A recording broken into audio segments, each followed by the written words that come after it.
ड्रायव्हरशिवाय चालणाऱ्या रिमोटच्या गाडीसोबत तुम्ही लहानपणी बऱ्याचदा खेळला असाल, पण खऱ्या आयुष्यात ड्रायव्हरशिवाय चालणारी गाडी तुम्ही पाहिली आहे? तुम्हाला ऐकून विश्वास बसणार नाही, पण हे खरंय.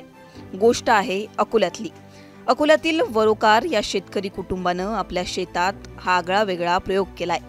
विना ड्रायव्हर फिरणारं हे ट्रॅक्टर पाहून तुम्हाला सुद्धा आश्चर्याचा धक्का बसेल. आता हे शक्य झालंय ते म्हणजे ऑटो पायलट सोईंग टेक्नॉलॉजीमुळे. नवीन तंत्रज्ञानाचा वापर करून राजेश वरोकार यांनी हा आगळा-वेगळा प्रयोग कसा शक्य केलाय हे सांगितलंय. आपण एका शेतात आलेलो आहोत. त्या ठिकाणी ट्रॅक्टरनी पेरणी चालू आहे, पण या ट्रॅक्टरचे स्टीअरिंग जे आहे ऑटोमॅटिक फिरत आहे, या ठिकाणी चालत नाही. हा नेमका प्रकार काय आहे? तर या ठिकाणी ही सोईंग सुरू आहे आणि ही नवीन जर्मनीची टेक्नॉलॉजी आहे. त्या टेक्नॉलॉजीच्या यानं हे या ठिकाणी पेरणी या ठिकाणी होत आहे. महाराष्ट्रात पहिल्यांदाच अकोल्याच्या या भागामध्ये ही पेरणी होत आहे आणि ऑटो पायलट सोईंग असं या टेक्नॉलॉजीचं नाव आहे. जर्मनीत हे पद्धत वापरल्या जाते आणि या पद्धतीनं अकोल्यात पहिल्यांदाच म्हणजे महाराष्ट्रात या ठिकाणी पेरणी या ठिकाणी होते आहे. महत्वाचीच गोष्ट आहे की या पेरणी कशी पद्धतीने होते. आपल्यासोबत शेतकरी आपल्या सोबत आहे. राजू भाऊ, हे पेरणी होत आहे, नेमकं काय म्हणाल? हे काळाची जरूरत आहे आणि आधुनिक पद्धतीच्या हिशोबानं आता दिवसांच्या सर्वच कास्तकारांना मी जे टेक्नॉलॉजी वापरतो हे वापरायला पाहिजे. कारण की जबरदस्त मला एकट्याला नाही तर पूर्ण महाराष्ट्रात म्हणा काय भारतात म्हणा प्रॉब्लेम आहे. त्यामुळे आता नवीन टेक्नॉलॉजी आपल्याला वापरावंच लागेल. या प्रयोगात शेतात ट्रॅक्टरद्वारे पेरणी करण्यासाठी ड्रायव्हरची गरजच लागत नाही. पेरणी अगदी सरळ होते. यासाठी जर्मन तंत्रज्ञानाचं आर्टिके हे उपकरण लावण्यात आलंय.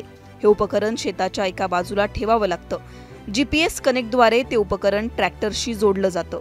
हे उपकरण कसं काम करतं याबद्दल अभियंता आणि अभ्यासक आशिष हांडे काय म्हणालेत पाहूयात. ये सिस्टम GPS पे ऑपरेट होती है, इसको RTK बोला जाता है. ये सैटेलाइट जो है कोऑर्डिनेट्स अपने कोऑर्डिनेट भेजता है अपने ट्रैक्टर को, और ट्रैक्टर यही कोऑर्डिनेट्स एक्सेप्ट करके उसी कोऑर्डिनेट्स को फॉलो करता है. इसके लिए अपने खेत को एक बार बाउंड्री लेनी पड़ती है. बाउंड्री लेने के बाद जब भी आपका ट्रैक्टर बाउंड्री के नज़दीक जाता है तो आपको स्क्रीन के ऊपर दिखता है कि 10 मीटर या 5 मीटर आपका ट्रैक्टर जो है बाउंड्री के नज़दीक पहुंच चुका है. अभी आपको जो है उसको मैनुअल मोड में लेना है, और जैसे ही अपन उसको ऑटो मोड में डालते हैं तो सभी जो कोऑर्डिनेट्स एक GPS दूसरे GPS को भेजता है, उसी के भरोसे सब कुछ काम होता है. इसकी एक्यूरेसी बहुत अच्छी है, और अभी आप देख पा रहे हो कि हमने जितना भी बीज बोया है सभी जगह पे हमने इसी का इस्तेमाल किया है. महाराष्ट्र में ये हमारा पहला सिस्टम है. जर्मन बनावटीच्या या उपकरणाला शेतकऱ्यांना 4 ते 5 लाख रुपये खर्च येतो. पुढील काळात या प्रयोगाद्वारे अधिकाधिक शेतकरी अशी यांत्रिक पेरणी करतील, यासाठी कृषी विभाग आता पुढाकार घेणार आहे. ह्याचा हा जो सुरुवातीचा खर्च आहे जवळपास 4.5 लाख ते 5 लाखापर्यंत याचा खर्च येतो. तर हे आपल्या भागामध्ये जे काही सीमांत आणि अल्पभूधारक शेतकरी आहे यांना शक्य होत नाही, परंतु आपण शासनाच्या माध्यमातून यांचे हे गट स्थापन करून आणि आपल्या जे काही आत्माअंतर्गत फार्मर प्रोड्युसर कंपनी आहे, शेतकरी उत्पादन कंपनी आहे, यांचं एकत्रीकरण करून 400-500 शेतकरी यांचं जे काही क्षेत्र होणार आहे मोठ्या प्रमाणावरती, त्याच्यामध्ये आपण निश्चित याचे किती किफायत करायचा अभ्यास करून शासनाकडे आपण याचा प्रस्ताव नक्कीच सादर करूया.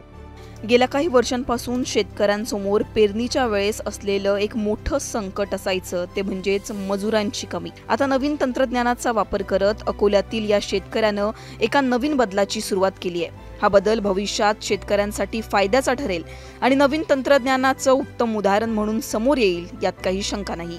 धनंजय साबळेंसह ब्युरो रिपोर्ट, मुंबई तक.